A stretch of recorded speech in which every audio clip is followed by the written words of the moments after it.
Para petarung yang baik di masa lalu menempatkan diri mereka dalam posisi yang tidak mungkin kalah dan kemudian menunggu peluang yang tepat untuk menghancurkan musuhnya.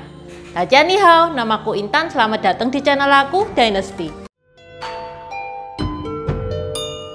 Seperti biasa, Intan sebelumnya mau membacakan message yang masuk via Saweria. Ini ada satu orang namanya Marianto tapi ngirim Sawerianya 4 kali. Mungkin karena Sawerianya itu message-nya itu sedikit ya, nampungnya sedikit, nggak cukup sampai ditulis sampai 4 kali. Intan bacain satu-satu. Yang pertama, tolong jelaskan macam-macam ritual adat Tionghoa selama 1 tahun dan artinya dan maknanya apa dari bulan 1 sampai 12 seperti lagu Sui Me Shi Chun.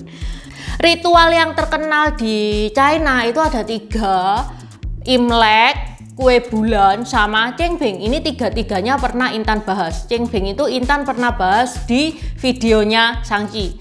Terus kalau misalkan ritual yang lebih kecil skalanya kayak Qixi, 77, Bakcang, itu Intan bakal bahas nanti deket-deket harinya.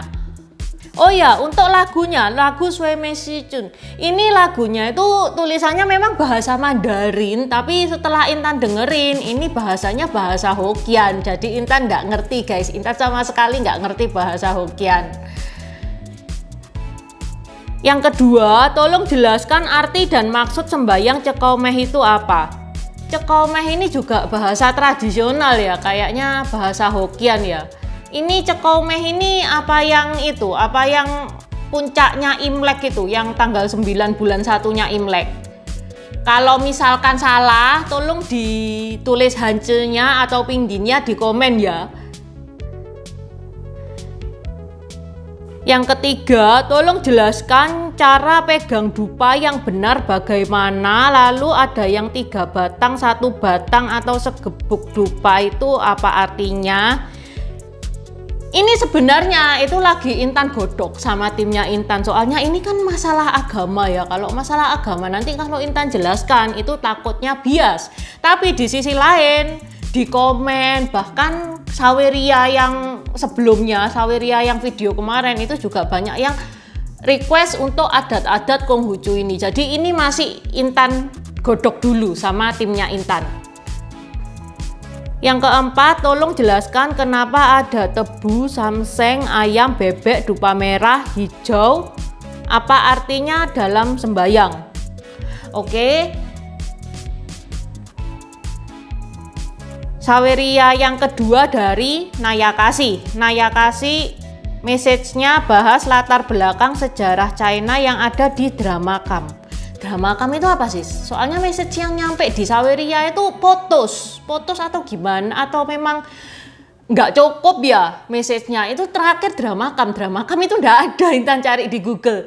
Di message ya, di komen ya di bawah ini maksudnya Dramakam itu apa? Buat teman-teman yang mau mendukung channel Dynasty ini supaya lebih maju lagi, teman-teman bisa mendukung channel Dynasty ini via Saweria, yang linknya Intan taruh di description box. Dukungan sekecil apapun itu berarti banget buat Intan. Di Saweria itu kan nanti ada message-nya. Teman-teman juga bisa nulis di message itu. Di next video atau di next 2 video Intan bacakan semua pesan Saweria yang masuk. Terus untuk request videonya harap bersabar karena Intan ada agenda yang penuh sampai bulan Februari. Videonya itu kira-kira Intan proses bulan Maretan ya guys ya. Jadi sabar dulu. Terus Intan juga mau menanggepin ada satu komen ini lucu banget. Cik, jujur ya, tiap kali aku mau ngedeketin cowok selalu pakai strateginya Sunce. Intan baru tahu loh ada strategi Sunce untuk ngedeketin cowok. Kalau untuk perang sama cowok itu bisa, tapi untuk ngedeketin cowok Intan nggak tahu. Bagi-bagi dong sis, tulis di komen ya strategi yang mana yang bisa untuk ngedeketin cowok. Seperti janji Intan dan karena banyaknya request yang masuk untuk membedah buku Sunce The Art of War itu chapter per chapter, oke tak turutin hari ini Intan mulai membahas Sunce chapter per chapter. Total buku Sunce The Art of War ini ada 13 chapter. Jadi nantinya bakal ada 13 video dan Intan buatin playlistnya. Ini ya playlistnya. Jadi gini guys, tiap minggu itu kan Intan upload 2 video ya. Tiap hari Senin malam sama Jumat malam. Yang hari Senin malam itu Intan bahas The Art of War chapter per chapter. Yang Jumat malam itu Intan bahas tema lain. Oke, seperti biasa ritual hari Senin Intan membahas Sunce dan sekarang sudah masuk chapter yang keempat. Chapter keempat ini tentang taktik dan sejujurnya materi chapter 4 ini berat dan abstrak banget, makanya Intan kasih apa yang Intan dapat dari chapter 4 ini supaya membantu teman-teman untuk memahami chapter 4 ini. Oke, let's start. Oke. Kemampuan untuk menghindarkan diri dari kekalahan terletak di tangan kita. Namun, peluang untuk mengalahkan musuh diberikan oleh pihak musuh. Sehingga ada pepatah yang mengatakan seseorang mungkin mengetahui bagaimana mengalahkan tanpa bisa melakukannya. Jadi yang Intan dapat di chapter ini itu harus ada perencanaan yang tepat. Kita harus merencanakan secara matang. Habis itu kita ancang-ancang sehingga saat musuh itu lengah, kita nyerang. Ini yang Intan dapat dari paragraf ini. Itu juga pernah Intan bahas di videonya Qianlong. Ini nih videonya, linknya juga ada di bawah. Tentang peperangan antara Nguyen Hui dan Le Chotong. Nguyen Hui itu cuman punya 100.000 tentara, sedangkan Le Chotong punya lebih dari 200.000 tentara. Saat malam tahun baru, Le Chotong itu enak-enakan pesta-pesta sama prajurit-prajuritnya yang namanya pesta tahun baru ya, pasti nggak lepas dari arak. Dan ini dimanfaatkan oleh Nguyen Hui dan 100 prajuritnya untuk menyerang Le Chotong. Hingga Le Chotong pun kalah, padahal Le Chotong itu prajuritnya itu 200.000 lebih, Nguyen Hui cuman 100.000. Ini yang dimaksud sama Sunce, peluang untuk mengalahkan musuh diberikan oleh pihak musuh. Dan dari kitanya jangan sampai kita ngasih peluang musuh untuk menyerang kita, kita juga mesti hati-hati. Kemampuan untuk menghindari kekalahan melibatkan penggunaan taktik bertahan. Kemampuan untuk mengalahkan musuh berarti menggunakan taktik menyerang. Posisi bertahan menunjukkan kekuatan yang tidak memadai, sedangkan posisi menyerang menunjukkan kekuatan yang lebih besar. Sampai sini jelaskan ya. Paragraf ini tidak terlalu susah untuk dipahami. Jangan sampai kita itu nyerang karena keasikan nyerang, benteng itu sampai nggak dijaga. Gini deh ilustrasinya, subscriber Intan itu kan 80% itu cowok. Jadi Intan ilustrasikan sepak bola, pasti teman-teman tahu deh. Kebanyakan teman-teman tahu sepak bola. Intan percaya banget Luis Felipe Scolari itu pernah bilang dia membawa tim Brasil menang menjuarai Piala Dunia tahun 1998. Dia bilang karena dia pakai strategi Sunce dan Intan percaya banget karena memang di perangnya sepak bola ini strategi Sunce ini bisa banget dipakai. Oke, ada satu striker yang namanya Zlatan Ibrahimovic dari Swedia. Dia pernah mendapatkan titel striker terbaik di dunia. Tapi kenyataannya Swedia itu tidak pernah menang dalam pertarungan sepak bola. Jangankan menang, masuk ke final, semifinal, pokoknya yang agak tinggi-tinggi itu aja enggak pernah. Selalu kalahnya itu di awal-awal. Padahal dia memiliki striker terbaik di dunia. Kenapa? Karena yang kuat itu cuman posisi menyerang saja. Yang bertahan itu tidak kuat. Nah, pemenang-pemenang sepak bola di Piala Dunia itu baris depannya bagus, baris tengah juga bagus, baris belakang juga bagus. Jadi bukan penyerangnya aja yang bagus, pertahanannya juga bagus. Seorang panglima yang ahli dalam masalah bertahan akan bersembunyi di tempat-tempat yang paling rahasia di muka bumi. Kalau panglimanya ahli menyerang, biasanya dia gesit, geraknya kayak kilat di langit. Supaya memperoleh kemenangan lengkap, sebuah tim itu harus punya kemampuan untuk melindungi diri sendiri dan menyerang. Jadi kalau teman-teman lihat sepak bola itu ya, di timnya kalau yang back yang bertahan, yang barisan belakang, gelandang itu ya namanya ya. Itu biasanya dipasang cowok-cowok yang posturnya itu gede-gede. Jadi kalau misalkan dia ditabrak, yang jatuh itu malah lawannya, kayak Gerard Pique, Sergio Ramos. Sedangkan yang barisan depan untuk strikernya ya, yang menyerang itu, yang ngegolin itu biasanya ditaruh yang kecil-kecil, yang lincah-lincah. Kayak Lionel Messi, Neymar, Mbappe, Michael Owen.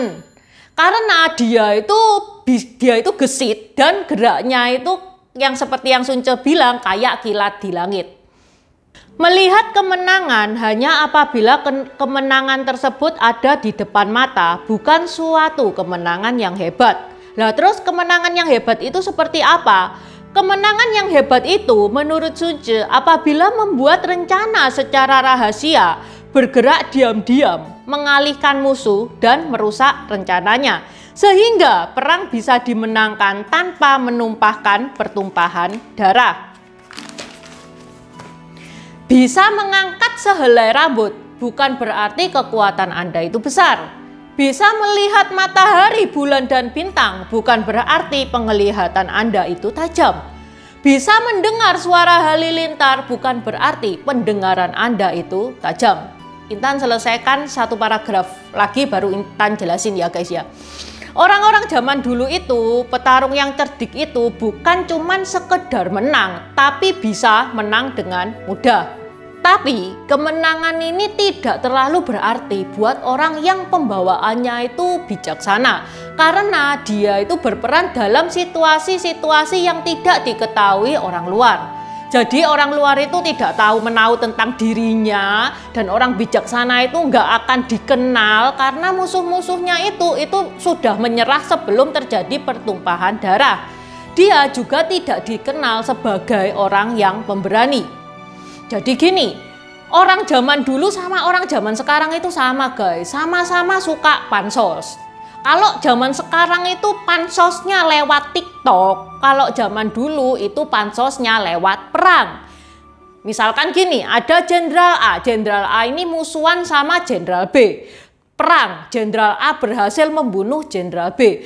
Nah itu Jenderal A itu bakal dielu-elukan oleh orang banyak, bakal disanjung-sanjung. Tapi menurut Sunce ini bukan kemenangan yang besar. Kemenangan yang besar itu kalau Jenderal A ini bisa membuat Jenderal B ini mundur tanpa perang. Misalkan dengan cara persediaan makanannya itu, gudang makanannya itu dibakar. Kan otomatis kalau dibakar mereka mundur, mereka nyerah. Nah ini menurut Sunce justru inilah yang kemenangan besar itu kayak gini. Tapi kalau misalkan kejadiannya seperti itu, Jenderal A itu tidak akan dapat nama, tidak akan disanjung-sanjung, tidak akan dielu-elukan. Dia memenangkan peperangan karena tidak melakukan kesalahan. Tidak melakukan kesalahan itu dasar yang memastikan kemenangan. Karena hal itu menaklukkan musuh yang sudah kalah. Petarung yang ulung menempatkan posisinya dalam posisi yang menjadikan dia tidak bisa kalah dan tidak melewatkan kesempatan untuk mengalahkan musuh. Jadi dalam perang, ahli strategi ulung hanya akan berperang apabila kemenangan itu telah mereka peroleh. Sementara yang ditakdirkan untuk kalah adalah orang yang berperang dulu, baru mencari kemenangan. Ini Intan sempat batin guys, kok gak boleh melakukan kesalahan itu kok kayak gimana? Kita kan manusia, gak luput dari kesalahan. Mana bisa toh kita bertarung dan di medan pertarungan yang pasti menang itu ya mana bisa. Ini kalau yang Intan pikir loh ya, perang itu kan memang melibatkan nyawa banyak orang. Jadi memang perencanaannya yang ditekankan di sini, perencanaannya itu harus sangat matang karena melibatkan nyawa orang banyak. Dan memang guys, perang itu nggak boleh kalah. Bahkan kalau misalkan kalah itu, kaisar-kaisar itu sering menghukum mati jenderalnya itu sering. Pasukan yang sudah menang saat menghadapi musuh itu sama seperti menempatkan sebuah benda berbobot 1 pon dalam timbangan, sedangkan ujungnya lainnya diisi kertas. Laju gerakan pasukan penakluk adalah seperti air dari bendungan yang runtuh dan jatuh ke jurang yang dalamnya 100 depa. 1 depa itu sekian. Jadi kalau 100 depa itu ya 100 kali sekian. Kesimpulan dari Sun Tzu chapter 4 adalah pemimpin yang handal itu berusaha mengolah hukum moral dan berpegang teguh pada metode dan disiplin. Jika dia memiliki kekuatan untuk mengendalikan keberhasilan. Sampai di sini dulu bahasan Intan tentang chapter 4. Semoga bermanfaat dan terima kasih sudah menonton. Terima kasih udah nonton channel ini sampai habis. Dukung aku terus berkarya dengan klik subscribe dan bunyikan lonceng di bawah ya guys.